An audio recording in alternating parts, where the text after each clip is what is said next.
Ok. Voy a llamar a una ambulancia, ¿de acuerdo, señor? Ok. Lawrence Taylor ahora está hospitalizado después de una vida de decisiones destructivas y la verdad detrás de su caída finalmente está saliendo a la luz. Ese hombre me dijo que me va a matar. Íconos de la NFL están hablando sobre el caos, tanto dentro como fuera del campo, y lo que dicen sobre LT no es nada bonito. Desglosemos cómo el mejor linebacker de la historia de la NFL se destruyó por completo cuando el crack tomó el control. Lawrence Taylor llegó a Nueva York como la primera selección general en 1981. Los Giants eran el hazmerreír de la NFL, ya que no habían ganado un partido en casa contra Filadelfia desde 1972. Taylor cambió eso inmediatamente. En su primer scrimmage, recuerdo haber hablado con Red Perkins después del scrimmage y me preguntó qué pensaba, y recuerdo mis palabras exactas. Dijo, Re, tenemos que meter a este tipo en el juego ahora mismo. Su temporada de novato terminó con el premio al novato defensivo del año. El chico de Williamsburg, Virginia, había llegado, pero la cocaína llegó con él. Mi primer año es la primera vez que me expuse a las drogas. Taylor probó la cocaína por primera vez en una fiesta durante su primer año en 1981. Su esposa, Linda, descubrió polvo blanco en su apartamento. Ella creyó su excusa de que pertenecía a un compañero de piso. Para su tercera temporada, Taylor había pasado a consumir crack. Admitió fumar hasta 1 onza al día. La droga lo controlaba todo. La contradicción definió su carrera. Taylor jugó a niveles sobrehumanos mientras se destruía fuera del campo. Durante la temporada de 1985, consumió cocaína 3 veces por semana o más en los partidos en casa. Hubo veces que estaba parado en el círculo y, en lugar de pensar en qué defensa estábamos jugando, pensaba en fumar crack después del partido. No afectó mi juego. Para pasar los controles antidopaje de la NFL, sus compañeros le daban su orina. El sistema funcionó hasta 1987, cuando reprobó su primer examen y recibió una advertencia. En 1988, fracasó de nuevo. La NFL lo suspendió por 30 días. Un tercer strike acabaría con su carrera. Taylor se mantuvo limpio durante 5 años, aterrorizado por el destierro permanente, pero admitió más tarde que esperaba la jubilación para poder volver a consumir drogas. La temporada de 1990 le trajo a Taylor su segundo anillo de Super Bowl. Bill Parcells renunció después. Taylor se retiró en 1993, sin decirle a nadie su verdadera razón. El día después de su último partido en 1994, Taylor fumó crack. Sin las pruebas de drogas de la NFL, su vida se salió completamente de control. La adicción de Taylor después de su jubilación convirtió su casa en lo que él describió como una casa de crack. Hizo un agujero en su pared para moverse más fácilmente entre habitaciones. La leyenda de la NFL pasaba sus días rodeado de traficantes, adictos y prostitutas. El dinero desapareció rápido. Taylor estimó gastar miles de dólares diariamente en crack y mujeres. Admitió llamar hasta a 6 prostitutas al día, gastando alrededor de $000 diario solo en servicios de acompañantes. Él cuenta todo sobre su vida como un adicto destrozado, gastando miles de dólares al día, todos los días, en crack y mujeres. Su matrimonio con Linda se vino abajo. Ella solicitó el divorcio en 1996 después de años de verlo desaparecer durante días seguidos. Lo que apesta es que cuando haces promesas y no las cumples, ya sabes, desapareces por días seguidos, es como, caramba, ¿dónde está ese chico que tanto amamos? La detención comenzó en 1996. En mayo, la policía arrestó a Taylor en Myrtle Beach durante una operación encubierta contra las drogas. Intentó comprar 00 de crack mientras estaba en la ciudad para un torneo de golf de celebridades. Pagó una fianza de $5,000 y salió en libertad. El cargo desapareció a través de un programa de intervención previa al juicio. Taylor completó 60 horas de servicio comunitario y evitó la cárcel. Semanas después, la policía de Nueva Jersey lo arrestó por abandonar el lugar de un accidente de un solo vehículo en enero de 80. Se había estrellado contra un separador, abandonado el lugar y luego fue encontrado en un hotel. Los agentes lo acusaron de no reportar el accidente y de conducir con la licencia suspendida. En junio de 1997, Taylor se declaró culpable en un tribunal federal de presentar una declaración de impuestos sobre la renta falsa de 1990. No había declarado aproximadamente $48,000 de ingresos de su fallido OT Sports Club en East Rutherford, Nueva Jersey. Ese año, había ganado $1,39 millones. Mayo de 1998 trajo otra detención. La policía lo detuvo en una redada de padres morosos por no pagar la manutención infantil. Un amigo pagó aproximadamente $6,000 para asegurar su liberación después de 10 horas bajo custodia. Las detenciones por drogas continuaron. En septiembre de 1998, la policía encontró parafernalia de drogas en una habitación de hotel de Nueva Jersey registrada una ama de llaves, un soplete de butano y artículos para fumar crack. Un mes después, el arresto en Florida puso fin a su negación. El 19 de octubre de 1998, la policía arrestó a Taylor aproximadamente a las 2 de la mañana en una habitación de hotel en St. Petersburg Beach. Presuntamente había comprado $50 de crack a un oficial encubierto. La policía encontró parafernalia en la habitación. Taylor pagó una fianza de $15,500 y afirmó que la policía le había tendido una trampa. Dijo que los oficiales lo empujaron después de que repetidamente dijera que no, pero el patrón era claro. Esta fue su segunda detención por drogas en 2 meses. Taylor fue arrestado durante un operativo encubierto contra las drogas en Myrtle Beach, Carolina del Sur, anoche. Mi vida iba en declive y en declive rápido. El sistema judicial obligó a Taylor a ingresar en rehabilitación. Ya había estado allí antes, en 1986, pasando solo 3 días antes de darse de alta. Regresó en 1995 2 veces sin éxito. Esta vez se sintió diferente porque la prisión no esperaba si fracasaba.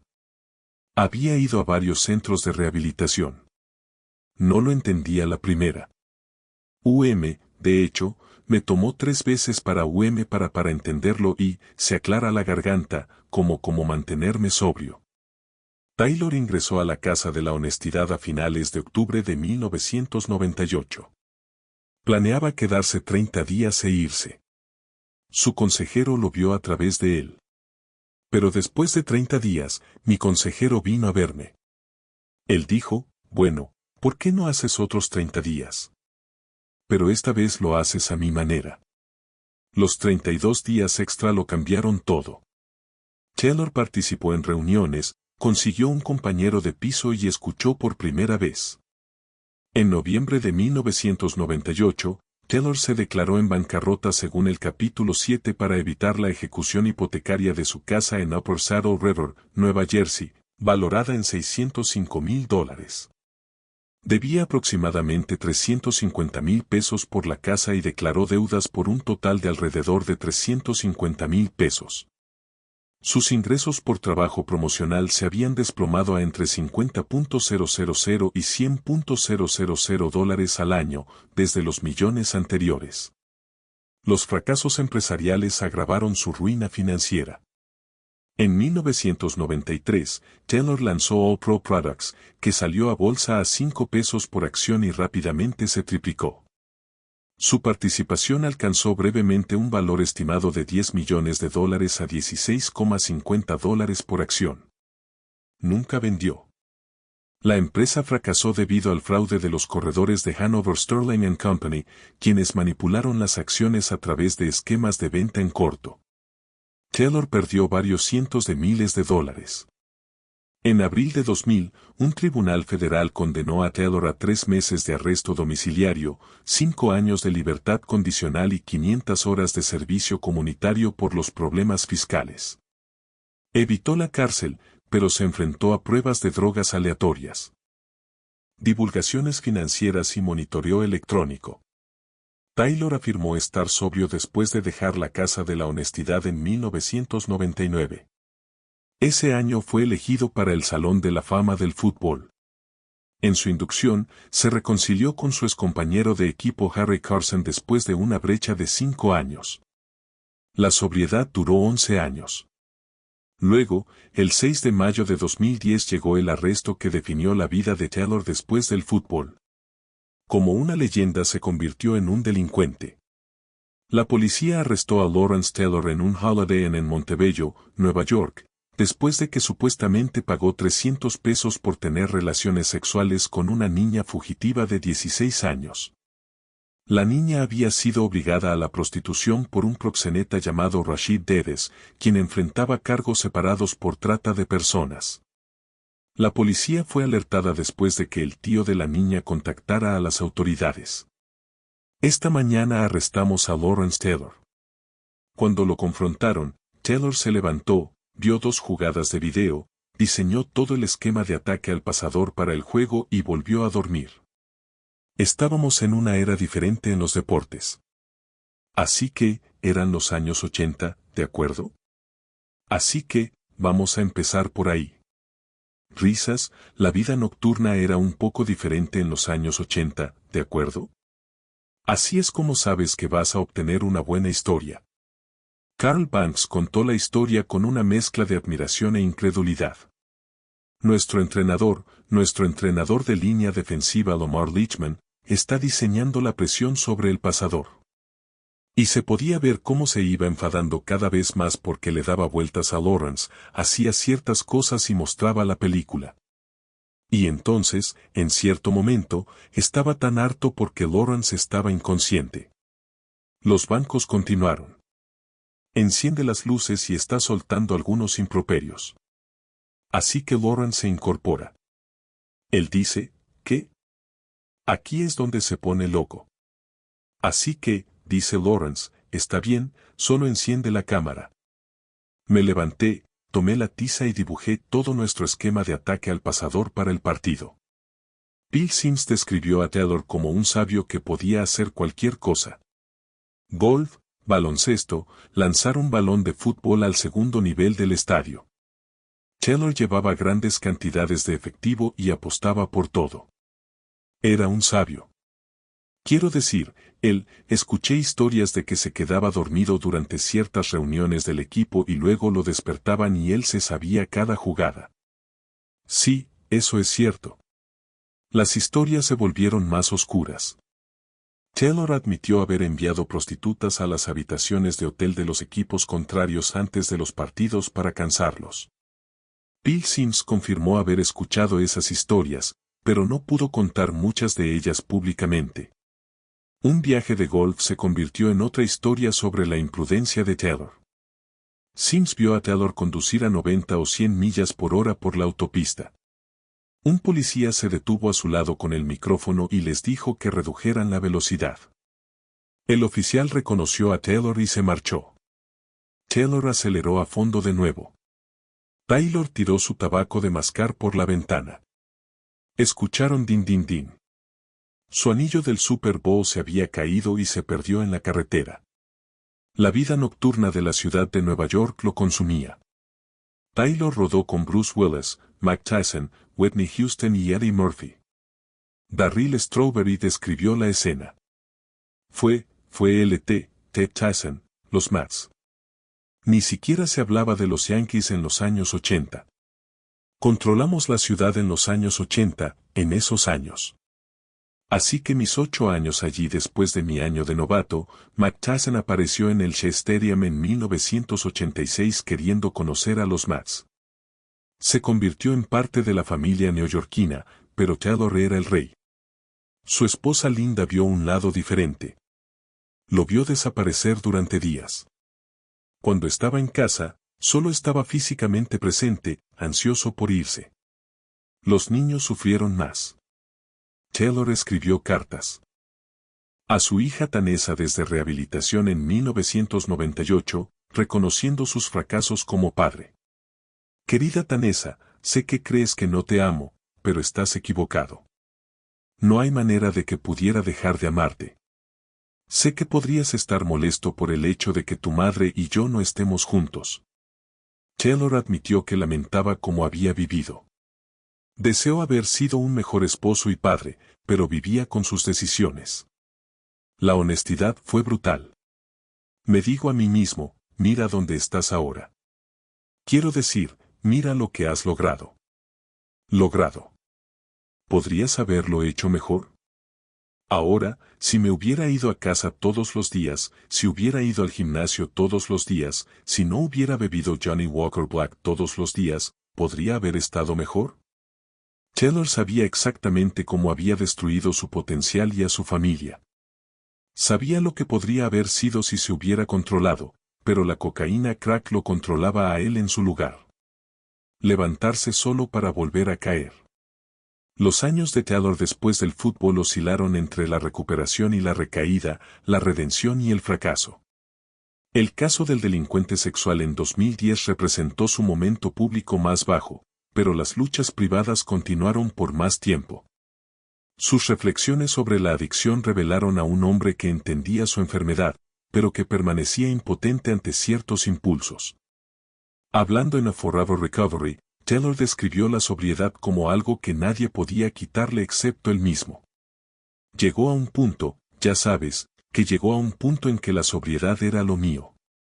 Era mi eso lo que nadie podía quitarme, excepto yo mismo. Explicó que la rehabilitación no borra los problemas creados durante la adicción. La sobriedad solo significa enfrentar esos problemas sin drogas. Piensas, está bien, voy a cambiar todo y luego toda mi vida cambiará cuando ya no sea adicto. Pero, ¿sabes qué? Realmente no cambia.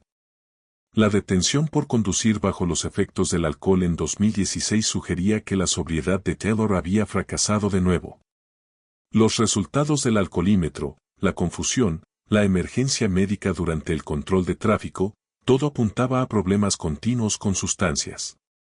Eric Dickerson contó una historia de 1983 que reveló las tácticas de intimidación de Taylor. Durante la temporada de novato de Dickerson, los Rams ejecutaron una jugada en la que Dickerson tenía que bloquear a Taylor. Los entrenadores le advirtieron que Taylor tendría que bajar las manos. Vienen a su cabeza, Eric, tenemos una jugada en la que vas a tener que bloquear a Lawrence Taylor. Yo digo, ¿qué? Dickerson cortó a Taylor durante la jugada. Taylor lo agarró del brazo después. Amenazó con matarlo. Dickerson fue a la banda aterrorizado. Dije, ese hombre me dijo que me va a matar y que no lo corte. Dije, no, quiero conseguir a Bruce. Dije, Bruce la misma intensidad que hizo grande a Taylor en el campo lo destruyó fuera de él. No podía moderarse. No podía parar. No podía controlar los impulsos que lo llevaban simultáneamente a la dominación y a la ruina. Su entrevista en 60 Minutos en 2003 mostró a un hombre luchando con su legado. Se echó a llorar cuando el entrevistador leyó lo que su hijo, TJ, dijo sobre él en su inducción al Salón de la Fama. Lawrence Taylor cada vez. Amo a mi padre. Haría cualquier cosa por él, así como él haría cualquier cosa por mí o por mis hermanas, Whitney, Tanisa, Paula. Si tuviera que elegir a alguien para ser mi padre, elegiría a Lawrence Taylor cada vez. Taylor no pudo hablar durante 30 segundos. El entrevistador leyó las propias palabras de Taylor sobre levantarse después de ser derribada. Taylor agradeció a Dios por sus hijos y amigos que no lo dejaron caer en el olvido. Pero el patrón de levantarse y volver a caer nunca se detuvo. La destrucción financiera coincidió con su destrucción personal. La quiebra en 1998 reveló deudas de alrededor de $350,000 en ingresos que se habían desplomado de millones a $50,000 a 0,000 por año por trabajo promocional. El inventario de productos Oprah que brevemente lo hizo valer $0 millones desapareció debido al fraude del corredor. Los problemas fiscales, los atrasos en la manutención de los hijos y los honorarios legales se agravaron. La vida de Taylor se convirtió en una advertencia sobre el talento atlético sin disciplina, la riqueza sin sabiduría, la fama sin fundamento. Admitió en entrevistas de 2012 que tenía problemas a largo plazo con la autodisciplina y la gestión de su vida. La personalidad que impulsó el éxito en el campo creó caos fuera de él. El registro de delincuentes sexuales lo siguió a todas partes. Las infracciones del registro en 2021 y 2024 demostraron que le costaba cumplir con los requisitos básicos. Aunque los fiscales retiraron los cargos por delito grave de 2024, Taylor permaneció en el registro de Florida con su condena de 2011 anotada. En el fondo del pozo a los 67. El 20 de abril de 2026, Lawrence Taylor sufrió una emergencia médica y fue trasladado a un hospital de Nueva Jersey. El hombre de 67 años fue trasladado posteriormente a otra sección de la instalación para recibir atención adicional. Para el 28 de abril, fuentes confirmaron que Taylor estaba siendo tratado por pancreatitis, una inflamación del páncreas que causa dolor abdominal severo.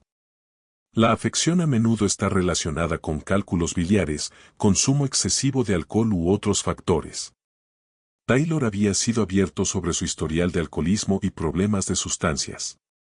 Su abogado, Mark Aglarsh, emitió un comunicado confirmando la hospitalización durante aproximadamente una semana. La condición no parecía poner en peligro la vida. Taylor permaneció bajo observación médica y mostró signos de mejoría, pero no tenía fecha de alta determinada. Taylor expresó gratitud por las oraciones y el apoyo. La hospitalización se produjo 28 años después de que Taylor afirmara haber alcanzado la sobriedad tras su estancia en rehabilitación en 1998. Pero el arresto por DUI de 2016 sugería recaídas. La pancreatitis puede ser resultado del consumo excesivo de alcohol a largo plazo, lo que Taylor admitió que abarcó décadas. La emergencia médica obligó a reflexionar sobre una vida definida por los extremos. Taylor cambió el fútbol para siempre. Forzó a las ofensivas a rediseñar sus esquemas de bloqueo, popularizó la ofensiva con un solo corredor, y convirtió la posición de linebacker externo en el rol defensivo más temido de la NFL. Los equipos le asignaron números en sus planes de juego porque detenerlo requería atención especial. Pero la grandeza en el campo no significaba nada contra el poder de la adicción. Taylor ganó 2 Super Bowls, obtuvo 3 premios al jugador defensivo del año y fue seleccionado para el Pro Bowl durante 10 años consecutivos. Fue el jugador más valioso de la NFL en 1986, el único jugador defensivo en ganar el premio en la era moderna. Nada de eso lo protegió de la cocaína crack. La droga controlaba cuando dormía, cuando se despertaba, cuando gastaba dinero, a dónde iba. Lo controlaba todo. Te dice cuándo levantarte. Te dice cuándo dormir. Te dice, ya sabes, te dice a dónde ir al banco. Eso te dice que te lo dice todo. Taylor admitió que el fútbol era más fácil que la vida. Todas las cosas que logró en el fútbol le salieron de forma natural. Ser una mejor persona, esposo o padre resultó imposible. El fútbol siempre es más fácil que la vida en general. Es más fácil que cualquier otra cosa. De todas las cosas que he hecho en mi vida, no hay nada que haga mejor que jugar al fútbol. La palabra que usó fue maldición. Taylor sabía exactamente cómo lo veía la gente. El mejor jugador defensivo de todos los tiempos y una maldición, una leyenda y un delincuente sexual, un miembro del Salón de la Fama y un drogadicto. Describió la vida como algo que constantemente lo derriba pero que él vuelve a subir. El crimen no estaba siendo derribado. El crimen no fue volver a levantarse. La vida puede derribarte. No importa cuántas veces te derribe, un miembro del Salón de la Fama se da cuenta de que el crimen no es ser derribado. El crimen no se levanta de nuevo. Taylor pronunció esas palabras en 2011, el año en que se declaró culpable de mala conducta sexual y de frecuentar a una prostituta de 16 años.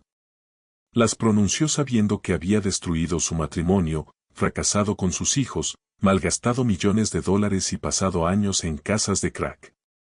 Los dijo como un delincuente sexual registrado en libertad condicional. La hospitalización por pancreatitis en 2026 representó otro golpe. Si Taylor se recuperará de nuevo sigue siendo desconocido. Ya se ha recuperado antes de arrestos por drogas, bancarrota, divorcio y humillación pública. Cada vez que volvía a la sobriedad, algo lo arrastraba de nuevo hacia abajo. La tragedia no es que Lawrence Taylor haya caído de la grandeza. La tragedia es que la grandeza nunca lo protegió de caer. Su talento lo elevó por encima de cualquier linebacker que haya jugado. Su adicción lo redujo por debajo del nivel de autocontrol ordinario. Taylor cambió el fútbol y se destruyó a sí mismo simultáneamente. La misma intrepidez que lo hizo lanzarse contra los corredores lo llevó a lanzarse a las drogas. La misma intensidad que lo llevó a 10 Pro Bowls lo llevó a robar casas. La misma incapacidad para dejar lo que definió su carrera en el Salón de la Fama definió su adicción. Permanece en el registro de delincuentes sexuales de Florida. Según sus últimas declaraciones públicas, sigue sobrio, aunque la DUI de 2016 sugiere lo contrario. Sigue orgulloso de lo que logró en el campo, aunque lamenta lo que destruyó fuera de él. Lawrence Taylor revolucionó el juego del linebacker y arruinó su propia vida. Es el mejor jugador defensivo en la historia de la NFL y un cuento con moraleja sobre el talento sin disciplina, el éxito sin autocontrol, la grandeza sin paz. La pancreatitis que lo hospitalizó en abril de 2026 fue el resultado de décadas de decisiones que comenzaron el día en que probó cocaína en una fiesta en 1981. 45 años de destrucción comprimidos en un solo órgano inflamado. La emergencia médica no fue aleatoria. Era inevitable.